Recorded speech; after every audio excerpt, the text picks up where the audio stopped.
할렐루야, 우리 창말교회 성도 여러분, 주님의 이름으로 사랑하고 또 축복합니다. 오늘도 일일 말씀 나눔 함께 나누겠습니다.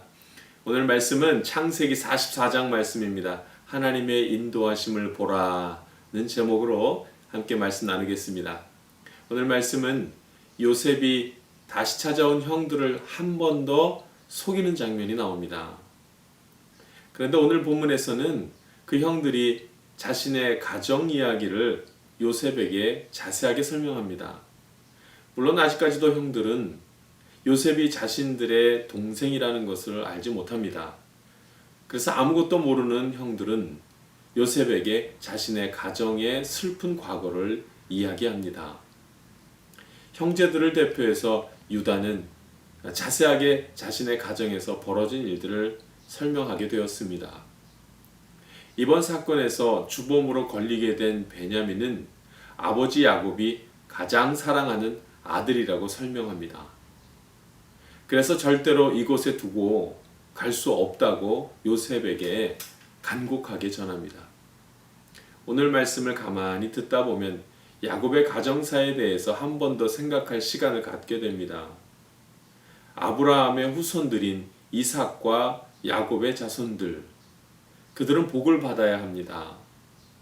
범사에 잘 되는 복이 그들에게 있어야 합니다. 그런데 여전히 그들은 여러 가지 문제로 어려움을 겪습니다.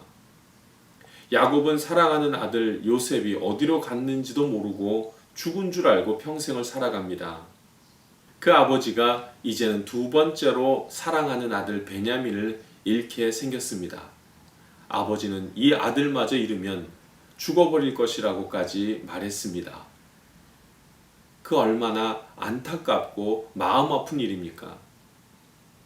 애굽에까지 와서 총리에게 구걸하는 이 모습은 하나님의 약속의 자녀들의 삶으로 보기에는 참으로 이상하기까지 합니다.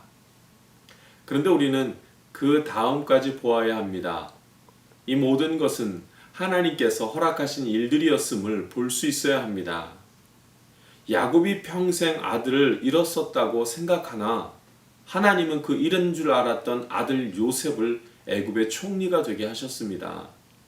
그리고 이 어려운 시절에 야곱의 식구들을 살리는 역할을 합니다.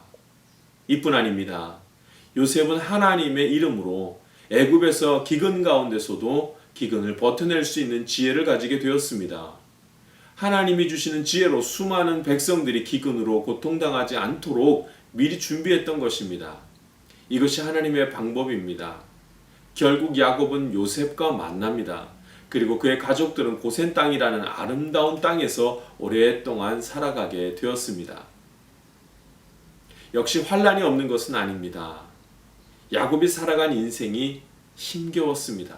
야곱의 자녀들의 삶도 죄책감으로 가득한 삶이었습니다. 그러나 그들은 이런 가운데서도 하나님의 인도하심을 받습니다. 그 당시에 그들은 알지 못했지만 성경을 읽고 있는 우리는 다 압니다. 야곱과 그의 자손들이 하나님의 인도하심 가운데 있었다는 사실을 우리는 잘 알고 있습니다. 오늘 하루를 살아가는 여러분, 말씀을 붙드십시오. 그리고 나를 향한 하나님의 인도하심이 무엇이며 그 인도하심이 어디에서부터 시작되는지 기대하십시오.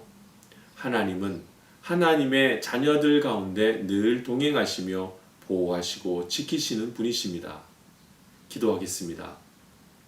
살아계신 하나님 아버지, 때로는 하나님의 인도하심이 보이지 않아서 심히 두렵고 답답하지만 오늘도 말씀을 통하여 여전히 우리와 동행하심을 알게 하시니 감사를 올려드립니다. 다시 한번 믿음의 눈을 밝히 뜨게 하셔서 하나님의 인도하심을 보고 확신하는 삶이 되게 하여 주시옵소서. 감사함이 예수님의 이름으로 기도합니다. 아멘.